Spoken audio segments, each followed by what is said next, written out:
बेटी के बियाह के गीत गाओ तनी आप सबे सुनने लोगिन, सुन के लाइक कमेंट सब्सक्राइब भी करे लोगिन, ज़्यादा से ज़्यादा शेयर भी करे लोगिन। घर में से निकलेली बेटी हो माधुरी बेटी, घुंघरू बाजेला जाना कार। घर में से निकलेली बेटी हो माधुरी बेटी, घुंघरू बाजेला जाना कार।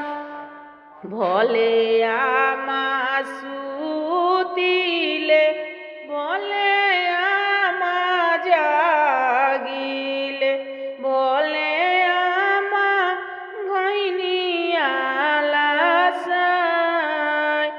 भोले आमा जागिले भोले आमा सुतिले, भोले आमा घैनिया लासाय। केकरा दुआरे आमा बाजन बाजेला, केकरा होखेला बिया।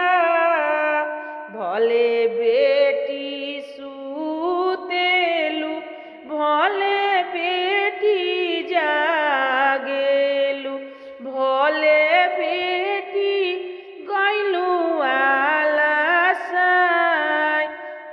भोले बेटी सुतेलु भोले बेटी जागेलु, भोले बेटी गइलु आलासाय। तोहरे दुआरे बेटी बाजन बाजेला, तोहरे जे होखेला बिया, तोहरे जे होखेला बिया। नाही सिखनिए आमा घर बरतनावा, नाही सिखनी राम के रसोई, नाही सिखनिए आमा घर बरतनावा, नाही सिखनी राम के रसोई। कैसे रही है इज्जत तोहार, सीखी ले बुए बेटी घर बरतनावा, सीखी ले बु राम के रसोई, सीखी ले बु राम के रसोई। सासु नदिया बेटी पापा गोरी आई है, सोहिली हाँ आचारा पासार। सासु नदिया बेटी चाचा गोरी आई है, सोहिली हाँ आचारा पासार।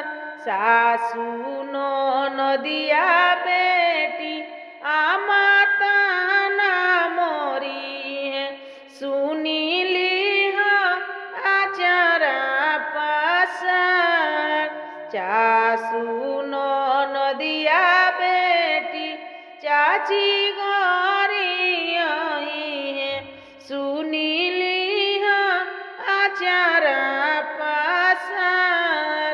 राखी दीहा इज्जत हमार, राखी दीहा इज्जत हमार। अब सभी के गाना सुनने खातिर धन्यवाद।